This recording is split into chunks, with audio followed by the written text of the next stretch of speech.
성령의 권면으로 성령의 백성이 되었지만 문제는 참 끝없이 일어나네요. 그렇다면 오늘 본문에서 성령의 문제가 되는 문제는 어떤 문제일까요? 첫째로 일제히 일어나는 문제입니다. 12절입니다. 갈리오가 아가야 총독되었을 때에 유대인이 일제히 일어나 바울을 대적하여 법정으로 데리고 가서, 참 이 공정에는 지도자가 중요한 것 같아요. 갈리오는 로마 정부에 잘 알려진 인물이었어요. 그의 부친도 유명한 연설가였고, 동생은 네로의 개인교사로 유명한 스토아 철학자 세네카였습니다. 로마의 여러 속주 중에서는 아가야 총독들이, 그 아가야는 총독들이 이제 가고 싶어 했던 지역으로 이렇게 손꼽혔는데, 문화적으로 이제 정치적으로 또 이제 또 경제적으로 아주 발달되고 안정적인 곳이었기 때문입니다. 그 세상적으로 갈리오는 남부러울 것이 없었겠죠. 그런데 전 세계를 지배했던 그 로마의 정치가와 장군들은 어떤 직책을 맡든 그것으로 끝나지 않고 거기서 다음 지위를 위한 준비 기간으로 여겼습니다. 그러니까 아주 계속 높아져야 한다는 이런 그 세속적 가치관을 가졌지. 우리 모두 그렇습니다. 세계적으로 유명한 재벌 부부가 얼마 전 이혼을 했잖아요. 그런데 그 이혼 사유가 뭔가 하니 그들의 결혼에서 더 이상 성장을 기대할 수 없기 때문이라고 했습니다. 결혼의 목적이 행복이니까 결혼을 포함한 모든 것을 자신이 더 높아지고 나아지고 좋아지기 위한 수단으로 여깁니다. 아가야 총독으로 부임한 갈리오도 이제 마찬가지였는데요. 이 1년의 임기 동안 아가야를 아무 문제 없이 잘 관리하여 그 다음 도약을 위한 발판으로 삼고 싶었을 거예요. AD 49년에 글라우디오 황제가 로마에서 유대인 추방령을 내렸잖아요. 그때 아굴라하고 이제 브리스길라도 로마를 떠날 수밖에 없었는데요. 유대인들이요, 지금도 그렇지만 돈을 잘 벌어요. 똑똑해요. 그래서 로마 정가에서는 늘 경계심이 있었는데, 그런데 늘 유대인들이 자기들끼리 그렇게 싸워서 문제를 일으키니까 이 총독의 성공 가도에 이 골치가 아픈 거예요. 그런데도 이번에도 유대인들이 로마 총독의 힘을 입어서 또 일제히 들고 일어나 동족인 이 바울을 고소하면서 싸우자고 지금 이제 이렇게 이제 법정으로 데려온 거예요. 갈리오가 유대 총독 되었을 때에 이 총독될 때까지 기다린 것이 유대인이 아니고 이거는 하나님이 기다리신 것입니다.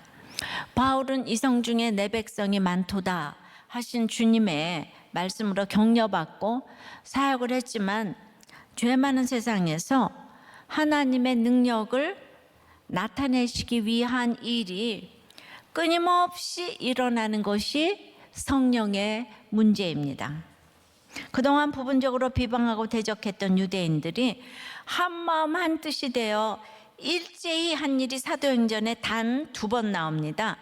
하나는 예루살렘에서 스데반 죽일 때이고, 하나는 고린도에서 바울을 대적해서 법정으로 데리고 가는 것입니다.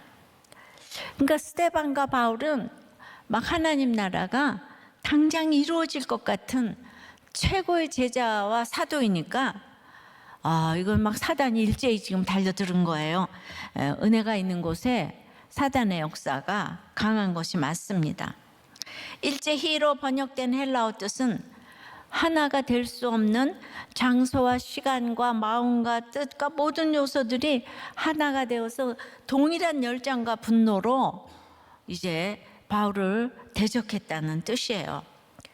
고린도에 거주하던 유대인 무리들도 결코 하나가 될 수가 없는데요. 그런 그들의 사회적, 사회적 지위와 능력과 재능과 그리고 로마의 법까지 이용해서 모두 일심동체가 되어서 바울을 대적합니다. 이것으로 보면 이 세상은 모두가 한쪽은 총독이고 한쪽은 유대인 부류에 속했죠. 약육강식이라고 하죠. 그런데 또 유대인끼리도 엘리트와 저항력자로 나뉘어서 서로를 비난하면서 정말 징하게 싸웁니다. 예, 이거를 능력주의라고 해요. 여기는 공정은 존재할 수 없습니다. 집에서도 회사에서도 어디나 능력이 왕노릇하면 이제 다 망하는 거예요. 예, 집들 가정도 이혼을 하고. 근데 유대인들이 하나님을 이제 교회를 열심히 다니는 사람들이잖아요. 근데 이들이 공정과는 거리가 멀어요. 그러니 안 믿는 세상 사람들에게는 뭘 기대하겠습니까? 성도의 길은 정말 좁은 길이죠. 바울이 할 수 있는 일이 아무것도 없어요. 그런데 참 신기한 게 예수님을 죽이고자 할 때 하나 될 수 없는 바리새인과 사두개인들이 일제히 하나가 되는 것과 같이 지금 바울에게도 일제히 달려드는 거예요. 너무 신기하지 않습니까? 어떻게 바울 한 사람 때문에 이렇게 다 한마음이 돼가지고 일심동체가 돼서 달려들죠? 이거는요, 바울이 답이라는 얘기예요. 넘사벽이라는 얘기예요. 그럼 왜 넘사벽일까요? 인간이 악하고 음란한 죄인이기 때문에 그 음란을 못하게 하는, 악하고 음란하게 살고 싶은데 그걸 못하게 되는 것에 가장 강력한 바로메타가 예수님이고 바울이기 때문에 그렇죠. 그들은요, 그걸 못하게 하는 예수님을 세상 사람도 안 죽였는데 유대인들이 예수님도 죽였고 스데반도 죽였고 지금 바울도 죽이고자 하는 것이죠. 그럼 성경에 이런 일들이 이 세상에서는 어떻게 적용이 되어서 나타날까요? 오늘 조금 어렵고 딱딱하지만 그래도 좀 들어보세요. 마이클 샌델은 이것이 능력주의 가치관에 문제가 있다고 지적을 해요. 엘리트들에게 네가 성공한 것은 네 능력 때문이 아니야. 너무 극심한 반발을 해요. 그런 말에. 또 이제 저항력자나 중산층들에게 네가 성공 못한 것은 네가 능력이 없어서야. 그러면 또 역시 극심한 반발을 한다는 거예요. 그러니 능력주의 세상에서 패배한 사람은 실패를 오로지 내가 못난 탓으로 돌리는 모욕까지 떠안는다는 것인데요. 이러한 좌절과 분노가 승자의 오만과 충돌하면 민주주의 근간인 이 사회적 연대가 이제 깨지는 것이라는 거예요. 이러한 도덕 감정은 엘리트들에 대한 그 포퓰리스트적 반항의 아주 주된 핵심이 된다는 거예요. 한마디로 이제 부러워하고 무시하고가 똑같은 죄인이라는 거예요. 그러니까 가난은 선이고 부자는 악인 거예요. 여기에는 옳고 그름밖에 없어요. 그러니까 공정이라는 거 없습니다. 그는 이상적인 민주주의는 자유주의가 환호하는 능력주의에서 말하는 기회의 평등, 균등도 아니고 모든 사람이 동일한 임금과 부를 가져야 된다는 사회주의가 맹신하는 결과의 평등도 아닌 조건의 평등을 추구해야 한다고 해요. 샌델이 말하는 조건의 평등은 부자와 가난한 자 여러 계층이 만날 수 있는 장소를 확보하는 데서 시작된대요. 공론의 장을 확보하고 시민들이 거기에서 토론하고 타협하는 것을 배우라는 거예요. 그것이 공동선을 기르는 방법이고 계층과 상관없이 부딪힐 수 있는 그런 공간인 대중교통, 광장, 공립학교 같은 곳이 많이 있어야 된다는 거예요.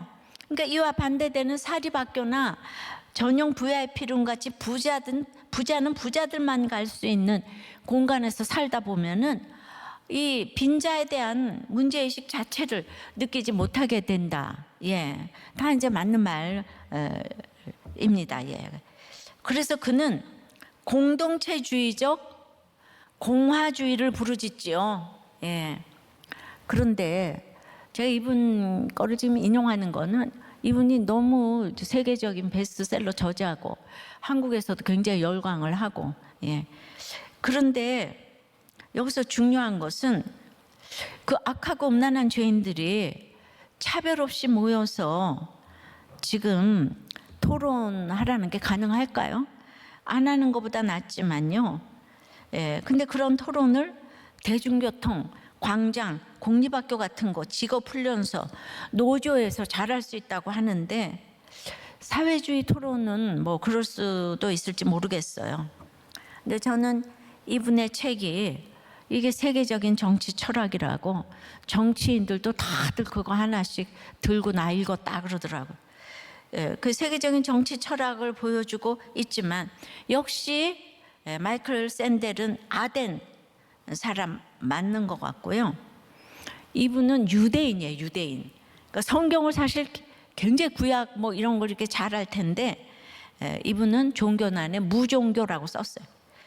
그러니까 이분은 진짜 666처럼 이 7에 근사한, 야, 어떻게 연구를 해서 이런 걸 이렇게 알 수 있을까? 이것 때문에 너무 놀라지만은 자기 죄를 모르면 이 차별 없는 나눔이 안 된다는 것을 간과하고 있다고 봅니다. 능력주의의 차별과 폭정에 상처 입은 사람들이 원한 것은 모두에게 돈을 이렇게 나누어주는 분배적 정의, 예, 그런 게 아니라 스스로가 사회적 기여를 하고 있다는 존중이라는 거예요. 예. 그런데 세상 사람들이 어떤 상황에서도 망하고 흥하고 뭐 아프고 뭐 실현당하고 이런 상황에서도 내가 쓰임받고 있다는 이런 자존감이 있습니까? 샌델은 정의와 공정의 화두로 이 세계적인 정치 철학자가 되었지만은 저는 그가 있잖아요. 공동체를 언급한 것만도 너무 반가워가지고 제가 지금 이제 언급합니다만 그가 이거를 자기가 살아보지 아니하고 자전거를 이론으로 너무너무 공부했지만은 자전거를 한 번이라도 타본 사람이 알지. 아무리 이론으로 공부해도 딱 넘어지잖아요. 그 이론으로 말했다면 저는 이 문제를 성령의 문제로 가지고 와서 나누는 우리들 교회의 목장이 진짜 이 실행하는 곳이 아닐까 생각이 합니다. 가난한 자, 부자, 배운 자, 못 배운 자에게 끝없는 문제가 일어나죠. 그렇지만은 같이 모여서 서로를 채우라는 것은 죄인의 입장이 아니면 이거 불가능하죠. 예, 죄인의 입장이니까 차별이 없는 거예요. 그런 공동체가 이 땅에 정말 얼마나 있을까요? 저는 우리들 교회에서 이런 걸 나누는 것이 기적이라고 생각이 됩니다. 예를 들어서 매를 맞고 쫓겨나도 사랑받고 사랑하며 그냥 집에서나 직장에서나 얼마나 당신이 기여하는 줄 아냐고, 그곳에 얼마나 당신이 필요한 사람인지를 아냐고 끊임없이 주지시켜주는 공동체야말로 이 샌델의 공동체주의적 공화주의가 아니라 저는 공동체주의적 복음주의라고 명명하고 싶습니다. 더 나아가서 이제 모든 진영 논리와 지역 감정에 대한은 주 안에서 차별 없이 자기 죄를 보는 공동체가 대안이에요. 예. 공부해서 그 되는 게 아니에요. 즉 내가 아무것도 할 수 없는 문제, 내 주변의 모든 것들이 지금 일제히 일어나 나를 대적해요. 그냥 정신적, 육적, 정신적 문제로 육해공군 모두가 그냥 산전수전 뭐 다 일어나서 일제히 일어나 나를 대적하는 문제는 나에게 있어서 성령의 문제라는 거죠. 어설픈 문제로서는 내 자신의 죄성을 결코 알 수 없기에 모든 문제가 일제히 일어나야만 완악한 내 죄가 깨달아지고 내가 예수께 항복하여 예수의 말씀이 어떻게 내 삶에 적용되어져 생명을 낳게 하는지가 경험되어지기에 이것을 성령의 문제라고 하는 거예요. 일제히 일어나서 나를 대적하는 문제가 성령의 문제라는 것이죠. 그러니까 지금 나라의 문제가 심각하고 진영 문제, 지역 감정도 심각해도 이거는 날마다 일어나는 부부 문제, 자식 문제에서 내 죄부터 보는 걸 시작하지 않으면 결단코 해결이 되지 않습니다. 뼛속까지 죄인인 우리가 이 죄의 문제를 해결하지 못하고 풍요로워질수록, 망할수록, 또 자유가 클수록, 잘 살수록, 못 살수록 문제가 많아지는 거예요, 다. 그런데 제가 늘 문제가 많은 것이 문제가 아니고 문제가 없는 것이 문제다라고 하잖아요. 그래서 여기서 문제가 아니라는 생각은 뭔가 하면 똑같은 심판이라도 회개하면 구원이고 회개하지 않으면은 멸망의 사건이 되듯이 똑같은 문제 속에 말씀이 들리면 그 문제는 성령의 문제가 됩니다. 결코 환경이 아니에요. 못 살고 잘 살고 환경의 문제가 아니에요. 근데 진영, 지역, 나라 모두 환경 가지고 지금 난리를 치는 거죠. 돈이 있다 없다, 우리한테 잘했다 못했다. 문제는 나인 거예요. 문제는 나라고. 이것을 그 누가 계속 가르쳐 주겠습니까? 죄를, 말씀으로 죄를 보는 공동체밖에 없습니다. 그러니까 13절에 말하되 이 사람이 율법을 어기면서 하나님을 경외하라고 사람들을 권한다 하거늘, 유대인들이 고발한 내용이 굉장히 허술하다고 생각하지 않습니까? 그들이 고발한 내용이 바울이 율법을 어기면서 하나님을 경외하라 권한대요. 아니, 하나님을 경외하라고 권하는 것이 무슨 율법을 어기는 문제입니까? 자신들도 가르치는 내용인데요. 그러니까 사람을 죽이듯 일제히 덤비는 문제를 자세히 살펴보면 이렇게 허술한 것들이 많아요. 이처럼 나를 죽이려고 일제히 덤벼드는 수많은 문제들은 자세히 살펴보면 하나도 별거 아닌 문제들이에요. 자, 예를 들어요. 2억을 빚을 져서 나는 죽고 싶은데 목장에 가보니까 20억, 70억 빚진 사람들이 웃으면서 목자를 하고 있어요.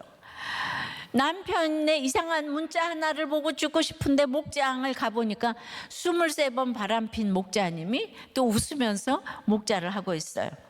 이 얘기는 죄의 크고 작음이 아니라 이 사건을 통해 예수를 만났느냐 안 만났느냐의 문제인 것이죠. 그러니까 이 모든 사건을 통해서 내가 죄인임을 깨닫는다면 이것은 성령의 문제가 되고, 문제 자체를 들여다보면 유대인들의 고발이 얼마나 유치하고 허술하고 아이러니한지, 그리고 그게 무슨 공정이에요. 이게 고발한 내용 자체가 불공정한 거예요. 예수가 없으면 죄를 모르고, 그러면 맨날 불공정 사회에서 우리는 사는 거죠. 그러니까 정치 사회에서도 우리가 날마다 고발 고소가 난무하는데 정말 도덕의 유치원 시대에 다 살고 있는 거를 지금 우리가 봅니다.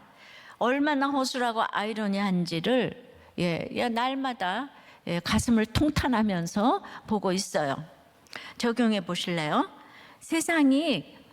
온 세상이 일제히 달려들어 나를 죽음에 이르게 하는 문제가 있었나요? 나는 거기서 어떻게 대응하고 있나요? 자, 성령의 문제는 두 번째는, 내가 이렇게 내 문제를 다 성령의 문제로 가지고 가면 의회의 도움으로 풀리게 하십니다. 14절이에요. 바울이 입을 열고자 할 때 갈려가 유대인들에게 이르되 너희 유대인들아, 만일 이것이 무슨 부정한 일이나 불량한 행동이었으면 내가 너희 말을 들어주는 것이 옳거니와. 기습적으로 잡혀온 바울이 법정에 섰습니다. 이때 바울은 입을 열고자 했어요. 왜냐하면 자신이 아니라 자신이 전도한 사람들, 고린도에서 이제 막 믿게 된 지체들, 그리고 아가야와 마게도냐에 세웠던 교회들을 위해서 이제 입을 열 땐가 보다. 그래서 입을 열라고 하는데 바울을 대신해서 갈리오가 대답을 합니다.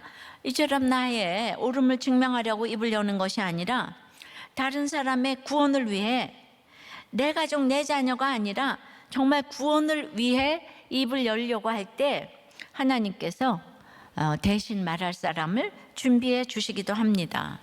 오늘 누가 도와주죠? 갈리오는 12절에도 보았지만 아가야 지방의 총독이에요. 그럼 여러분, 아가야가 닿지 않겠는데 고린도를 품고 있는 더 큰 행정 구역인 거죠. 우리 교회가 판교면 판교는 성남시 소속이고 더 크게 성남시는 경기도 소속이라 뭐 이런 거죠. 그러니까 우리 교회 문제를 내가 변론하려고 하는데 성남시장, 경기도지사가 대신 일어나서 지금 얘기를 해주고 있다. 뭐 이렇게 생각을 하시면 되겠어요. 이 갈리오는 친아버지도 로마의 원로원이 되어 있고 자기가 실질적으로 성장한 양아버지는 당대 최고의 석학이고 철학자고 수사학자입니다. 그 형제인 세네카는 이제 로마 황제의 철학 스승이라고 그랬어요. 얼마나 모든 걸 다 갖췄어요 지금 갈리오가. 그런데 이 갈리오가 총독이 되었을 때 유대인들이 고발을 한 것이죠. 갈리오라는 총독이 재판권을 접수했는데 가만히 들어가 보니까 자기 로마 정부에서 시행하는 종교법에 위배되는 것이 없어요. 그래서 이제 그 두 가지를 지적해요. 이 사람들아, 바울이라는 사람이 사회를 어지럽혔냐? 그가 전한 내용이 비윤리적이냐? 그런 내용이었으면 내가 재판하지. 듣고 보니 그 문제가 아니지 않냐? 그러면서 이 갈리오가 놀랍게도 기각시켜버렸어요. 재판을. 그 무죄를 선언합니다. 누구에 대해서? 바울이 전하는 복음에 대해서 무죄. 이건 내가 재판할 건수가 안 된다. 그래서 이것이 이제 판례가 남게 됩니다. 근데 저는 계속 바울을 매맞게 하시고 옥에 갇히게 하시고, 근데 이번에는 또 무죄로 판결이 나게 하시는 거예요. 그러면 매맞는 건 나쁜 거고 축복인 거고, 아니 매맞는 거는 저주인 거고, 이렇게 무죄는 축복인가요? 지나고 보면 모든 것이 하나님의 세팅 속에 있는 하나님의 순서에 있는 거예요. 그런데 어떤 그 형편에 처해도 여기에 토달지 않고 순종할 사람으로 바울을 택하신 거죠. 그러니까 우리는 하나님 왜 이러십니까? 이러는데 하나님은 100% 오르시거든요. 그러니까 나에게 주시는 어떤 환경도 그게 하나님의 세팅 속에 있는 하나님의 순서에 있는데 맨날 좋은 거는 축복이고 나쁜 거는 저주라. 그러니까 성령의 문제가 되지를 못하는 거예요. 모든 재판관들이 어떤 시비를 놓고 판가름할 때 그들이 제일 먼저 보는 것이 법전 다음으로 이 판례집인 거예요. 그래서 여기 이제 심지어는 외국의 경우에는 어떻게 그 판례했지 참조합니다. 그만큼 이 갈리오의 기각 사건과 이제 그 무죄 결과는 아주 이렇게 사도 바울에 대한 내용과 인물 자체에 대해서 아주 굉장히 그 무죄 판결 내린 것이 중요합니다. 그럼 여기서 알 수 있는 거는 갈리오라는 사람의 이 땅에서의 역할은 원로원이고 총독이고 뭐 랄랄랄라 세넥하고 다 떠나서 바울 이 기각한 일 하나 하려고 이 땅에 와서 그한테 의미 있는 일 하나 뽑으라면 여기에 기각 판결 내린 거예요.